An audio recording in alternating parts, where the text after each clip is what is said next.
सरकार जनता की पैसा को कैसे यूज करता है, कैसे खर्च करता है, कैसे बर्बाद करता है। ठीक है, इस चीज़ को हम समझते हैं और समझेंगे कि सरकार पैसा टैक्स कलेक्शन करके सरकार कैसे काम करती है। उस पैसा में जैसे हम लोग का पैसा होता है ना, पब्लिक फाइनेंस को आज हम पढ़ेंगे लोक राजस्व जिसे कहते हैं। लोक राजस्व में एक होता है सार्वजनिक व्यय, एक होता है सार्वजनिक आय, एक होता है सार्वजनिक व्यय। दोनों को हम समझेंगे और समझेंगे सरकार जो है ना आपका योजनाओं को कैसे लाती है, कैसे उसमें ज़्यादा खर्च करती है, कौन सा योजना आपको में ज़्यादा बेनिफिट होता है, कम होता है, इसके बारे में डिटेल से समझेंगे। यानी सरकार का काम काज, हम लोग का पैसा का यूज कैसे करता है उसको हम आज समझेंगे। देखते हैं, स्टार्ट करते हैं। देखिए, लोक राजस्व इसको बोलते हैं। लोक राजस्व मतलब होता है कि जनता का या सरकार का पैसा, जनता या सरकार का पैसा होता है। यानी कि लोक राजस्व मतलब एक भंडार है, समझ लीजिए जनता का पैसा हो या सरकार। देखिए, हम लोग सरकार को जनता वोट दे के चुनती है, अब अपना टैक्स कलेक्शन करके उसको देती है। तो दो टर्म में काम करता है ये। एक टर्म है देखिए, एक टर्म है सार्वजनिक आय। सार्वजनिक आय मतलब होता है सरकार का कुल पैसा, सरकार का कुल आय, कुल रिसेप्ट इनकम, कुल इनकम। ठीक है, ये होता है एक एक्सपेंडिचर मतलब एक्सपेंड मतलब होता है खर्च करना, कितना खर्च हो रहा है। देखिए, एक तो सरकार का कुल आय होता है, कितना खर्च किया, कितना कमाया, आय कितना खर्च किया। ठीक है, सरकार जैसे टैक्स लेके हम लोग से कमाती है ना, तो अपना सार्वजनिक आय में रखती है, सबको बताती भी है इतना हम कमाए, इतना बार खर्चा किया। और कभी कभी घाटा भी लग जाता है, राजकोषीय घाटा भी नाम सुने होंगे आप लोग। अब देखिए, सरकार का कुल आय को हम सार्वजनिक आय कहते हैं। ठीक है, जितना भी टैक्स है, कितना कमाए, उसमें ज़्यादा ये रेल से कितना कमाए, ज़मीन से कितना टैक्स आया, रोड से कितना टैक्स आया, सारा टैक्स को हम जोड़ देते हैं तो हम उसे कहेंगे सरकार का कुल आय। ऐसा समझिए, यानी आपके पापा कितना कमाए एक साल में, उसका हिसाब एक बार है आपका कुल पैसा है, उसमें खर्च में भी होना है, उसमें आपका पढ़ाई में भी जाना है, सबका हिसाब रहता है। लेकिन कुल पैसा आपका स्टार्टिंग है कि आपको पापा का या इतना मिल गया। ऐसे भारत सरकार भी काम करती है। ठीक है, सेम कंडीशन। देखिए, राजस्व आय क्या होता है, इसमें सरकार पैसा लौटाना नहीं होता। जैसे कि सरकार पैसा का लाता कहाँ से, बैंक में तो नोट नहीं छाप सकती है। देखिए, नोट इसलिए नहीं छाप सकती है, उसमें कंडीशन है। देखिए, मान लीजिए 1 किलो आलू है, आपके पास मात्र 1 किलो आलू, पूरे देश में आपके पास 1 लाख रुपये है, तो आलू का दाम जो है 1 लाख रुपये हो जाएगा। तो ज़्यादा पैसा भी ना होना चाहिए, ना ही ज़्यादा वस्तु नहीं होना चाहिए। इसलिए सरकार पैसा छाप के अपना टैक्स को भी नहीं बढ़ा सकती है। ठीक है, अब इसलिए नहीं बढ़ा सकती है क्योंकि ज़्यादा अगर पैसा हो जाए तो महंगाई बढ़ जाएगा, ज़्यादा अगर सब्जी बढ़ जाए तो महंगाई घट जाएगा। इसलिए दोनों को बैलेंस, जैसे 1 किलो है तो 20 रुपये ही छपने का अधिकार है, सोना जितना है उतना ही पैसा छपने का अधिकार है। ऐसा सिस्टम है पैसा में। ठीक है, नहीं है, इसलिए सरकार जो है जनता से पैसा लेके टैक्स के रूप में रखती है। इसको बोलते हैं राजस्व आय। इनमें सरकार पैसा लौटाती नहीं। देखिए, जितना पैसा रिटर्न है, जैसे कि इसमें दरअसल टैक्स आता है, टैक्स जितना भी आप टैक्स दीजिएगा इसमें आ जाएगा। टैक्स किस में हिस्सा, राजस्व आय के हिस्से में आ जाएगा। वो चाहता है, देखिए सरकार चाहता है मेरा टैक्स बढ़े, मेरा राजस्व आय बढ़े। जितना भी पैसा है आपके पास उसमें जो है ना सरकार के पास आ जाता है। सरकार के पास टैक्स के रूप में आता है। जैसे कि मान लीजिए आप रेल में चढ़े, रेल में चढ़ने के बाद आप देखिएगा कि आपको फ़ायदा टिकट मिलेगा, लेकिन आपका पैसा रिटर्न नहीं करेगा। यानी आप समझें, सरकार तो पैसा ले लेगा आपसे। ठीक है, अब उसके बाद टैक्स के रूप में, यानी राजस्व आय में क्या आता है, टैक्स के रूप में निगम कर। देखिए, आप सबसे अब देखिए ई टैक्स के बारे में आ गया है, तो राज्य सरकार सबसे बड़ा बिक्री कर लेता है, बिक्री टैक्स। इसका सबसे बड़ा माध्यम राज्य सरकार का, जैसे कि हम लोग का बिहार सरकार है, नीतीश कुमार का सबसे बड़ा बिक्री टैक्स मिलता है। इसको केंद्र सरकार को मिलता है निगम टैक्स। तो क्वेश्चन मिल जाएगा, केंद्र सरकार सबसे बड़ा टैक्स का हिसाब किस में मिलता है, किस में ज़्यादा टैक्स कलेक्ट करता है, तो निगम टैक्स। निगम टैक्स क्या होता है, बड़ा बड़ा कंपनी जैसे कि टाटा है, रिलायंस है, जियो है, जैसे बड़ा बड़ा कंपनी देख रहे हैं ना, उसमें निगम टैक्स लगाता है, 30% टैक्स लगाता है। ठीक है, अब देखिए, अब समझते हैं राजस्व आय समझ लीजिए सरकार की है, जितना उसमें पैसा लौटाएगी नहीं, पैसा रखेगी। अब देखिए सरकार पैसा लौटाएगी नहीं, पैसा रखना चाहेगी, इसलिए सरकार, आप जाइएगा बैंक तो आपको 3 बार ज़्यादा ट्रांजैक्शन कीजिएगा ना, मतलब 3 बार ज़्यादा पैसा निकाल लीजिएगा ATM से, तो आपका पैसा कटना स्टार्ट हो जाएगा। क्यों? क्योंकि वो चाहता है कि पैसा हमको मेरे पास रहो, मेरा राजस्व आय बढ़ेगा। अब तुम आप जाके निकालिएगा तो उसका राजस्व आय घटेगा। इसी कारण से नियम लगा दिया है कि 3 बार से, एक दिन में 3 बार से ज़्यादा नहीं निकाल पाइएगा, समझे? इसलिए नियम निकालता है। पूंजीगत आय में इसमें सरकार पैसा लौटाती है, जैसे कि LIC अगर करवा लीजिएगा तो 5 साल 6 साल के बाद में आपको पैसा रिटर्न करेगी। देखिए LIC भी वही प्रकार से, जैसे कि LIC मान लीजिए LIC में कोई ज़्यादा आपको पैसा देता नहीं है। देखिए कैसे काम करता है LIC या कह सकते हैं बॉन्ड पेपर, ठीक है। ये LIC बॉन्ड पेपर बैंक हुआ, ये आपको पैसा, देखिए बैंक में मान लीजिए पैसा धरिएगा तो आपको पैसा रिटर्न भी करेगा। LIC में पैसा रखिएगा, मान लीजिए 5 लाख धरते हैं तो आने वाला 10 साल में आपको 10 लाख दिया जाएगा। कैसे देता है देख लीजिए। वो भी हर साल महंगाई रेट 10% है हर साल। देखिए जैसे कि 1 साल के बाद, जैसे कि अभी आप कोई भी चीज़ का दाम मान लीजिए, किताबें का दाम लीजिए, अगले बार लीजिएगा तो 100 रुपया में नहीं है तो 110 रुपया हो जाएगा, ठीक है। तो ये कंसेप्ट में है। आपका आय 5 लाख रुपया लिया, मान लीजिए 500 रुपया लिया, हर साल 10%, बोला कि 10 साल के बाद हम आपको 1000 रुपया देंगे। तो 10 साल के बाद तो 10 साल के, 1 साल में 10% दिया, 10 साल में 100%, तो 500 का 100% क्या है 500, यानी कि वही पैसा जो महंगाई के अनुसार से आपको 500 रुपये मिल जाएगा। यानी 500 का 100% तो 500 हो गया ना, तो 5 और 500 आपका, 500 आपका, यानी महंगाई का आपको सिर्फ जो बढ़ा उसको बराबर करके दिया, ना कि आपको दुगुना पैसा करके दिया। आपको लगता है कि हमको दुगुना दिया। LIC में ज़्यादा कुछ फ़ायदा है ही नहीं, LIC बस लूटता है आपको, ठीक है। अब देखिए, अब आते हैं बॉन्ड पेपर।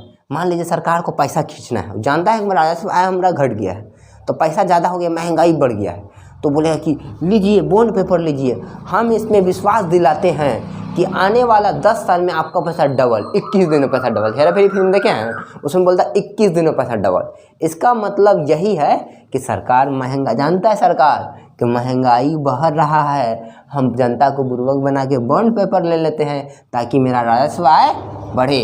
तो राजस्व आय बढ़ने के लिए बैंक में पैसा जमा करने बोलता है। और नरेंद्र मोदी उतने चालाक, ये सब कंसेप्ट जानता है।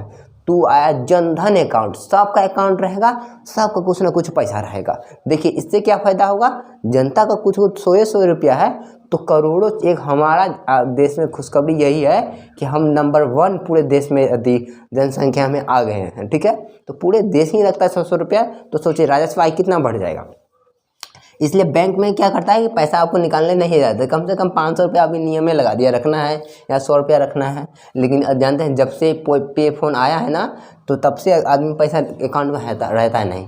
लेकिन सरकार को भी इससे फ़ायदा है, वो सोचता है कि कैशलेस लाओ, कैशलेस इसलिए लाओ ताकि बैंक में आप हमको भेजिएगा पैसा। मान लीजिए नोट्स लेना है 100 रुपया मैथ का, तो हमको भेजिए, तो हम क्या करेंगे 100 रुपया में नोट्स आपको दे देंगे, पूरा सब्जेक्ट का मिलता भी है, आप कमेंट कीजिए आपको दे देंगे, ठीक है।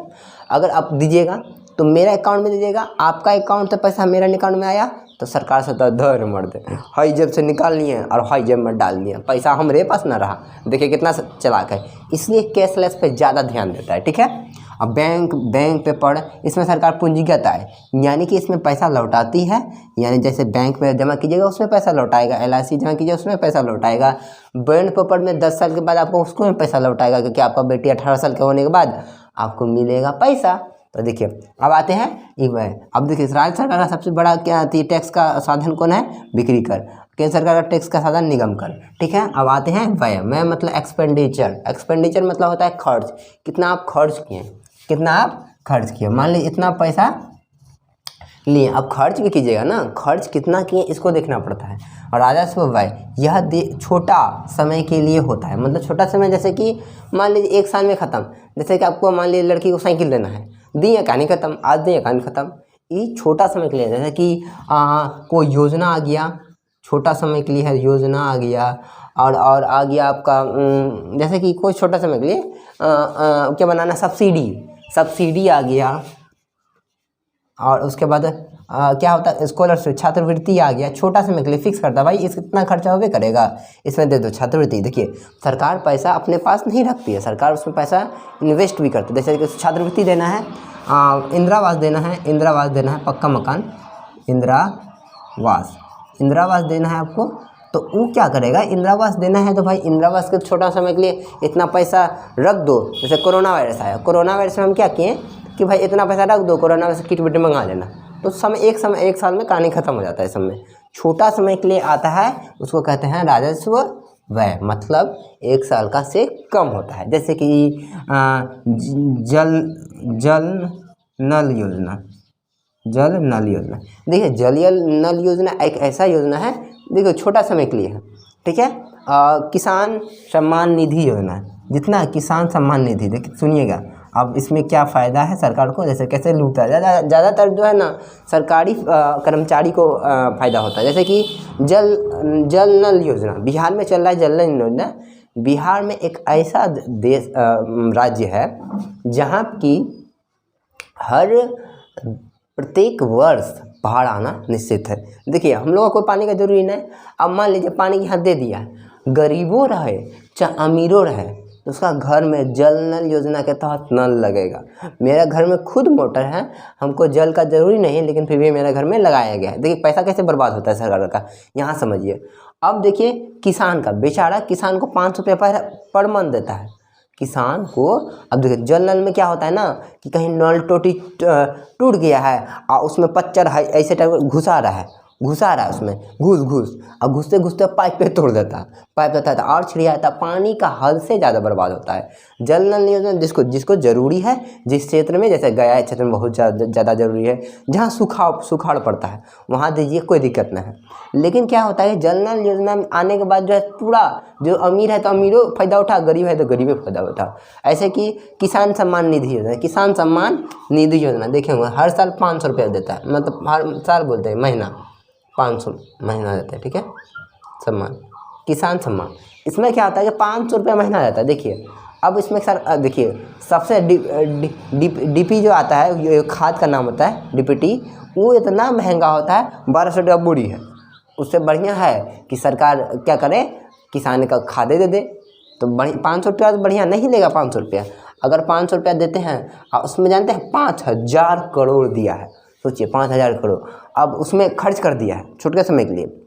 अब इससे बढ़िया है कि आप गांव 2-4-10 ट्रैक्टर दे दीजिए। 500 रुपये क्या करेगा, 500 रुपये आप दे रहे हैं कि समझ लीजिए इकोनॉमिक्स बेचारे को पता नहीं है तो उसका यूज कर रहे हैं ना, तो उसमें क्या होता है कि आप 500 रुपये देने से बढ़िया है कि उसको क्या कर दीजिए, आप ट्रैक्टर दे दीजिए, थ्रेसर मशीन दे दीजिए, एक मुखिया पास रख दीजिए, तो जो भी लाएगा तो उसमें साइन करेगा, तेल भराएगा, अपना काम करवाएगा, तो उससे ज़्यादा बेनिफिट होगा। योजना का जो है ना भरपूर अति गंदा फ़ायदा यहाँ उठता है कि इस 500 रुपये का ना ही कुछ होता है, ना इतना महंगाई दर है, इतना महंगाई दर होने के कारण कुछ भी नहीं होता है, ठीक है। अब आते हैं यह एक वर्ष, देखिए पूंजीगत है, पूंजीगत व्यय में क्या होता है कि यह 1 साल से बड़ा होता है। जैसे कि रेलवे बनाना, मेट्रो रेलवे, बाप रे, पुल का निर्माण करना, 5-5 साल। हम लोग का मान लीजिए भारत से श्रीलंका पुल बनाना 2 साल लगेगा, बाप रे बाप, 5 लाख करोड़, नहीं बात कीजिए, ठीक है। पुल बनाना, एयरपोर्ट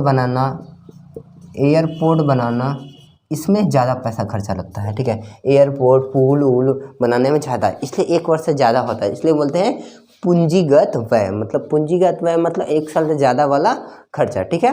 अब हम समझते हैं, देखिए अगर सरकार को टैक्स राजस्व आय ही बढ़ाना है तो हमको क्या करना चाहिए कि बोलना चाहिए कि पाकिस्तान वाला सब कि यहाँ आओ, हम लोग से 1 टका भी टैक्स नहीं लेंगे, यहाँ में जमा करो। एगो लाहौर के बगल में पंजाब में खोल देना चाहिए, राजस्थान में खोल देना चाहिए, यहाँ आओ इसमें पैसा जमा करो, 1 टका भी नहीं लेंगे, उल्टे हम लोग 5% टैक्स भी देंगे, मतलब देंगे आपको, पैसा भी देंगे। अब यहाँ जमा करो, यानी सारा पाकिस्तान का पैसा जितना भी अमीर सब आदमी है सब यहीं पे जमा करेगा। देखिए वो लोग सोचेगा कि अरे तोरी 30% पाकिस्तान सरकार को टैक्स नहीं देना पड़ेगा, अब 5% उल्टे बाहर सरकार हमको दे रहा है, तो हम लोगों में जमा करेगा तो हम लोग को फायदा है। हम लोग को फायदा है। और लोग बोलेगा भारत माता की जय, बाप रे 35% बचा दिया भारत सरकार, बोलेगा भारत माता की जय। देखिए इस सब में क्या होता है कि एक तो आतंकवाद फंडिंग को भी रोकेगा और यहाँ में जमा करके रखेगा, और उसके बाद ज़्यादा ओल झोल किया बंद अकाउंट, KYC करवा, हाई करवा, है करवा, कहानी खत्म। ठीक है, या तो नीरव मोदी को दे दीजिए कर्ज, कहानी खत्म, पैसे में खत्म, जाओ बैंक NPF ज़्यादा बढ़ गया, कहानी खत्म। यही करना चाहिए, एक बैंक खुलवा के सारा पाकिस्तान को, नेपाली को, चाइना को, सबको बोलना जमा करो, टैक्स नहीं लगेगा, 1 रुपया नहीं लगेगा।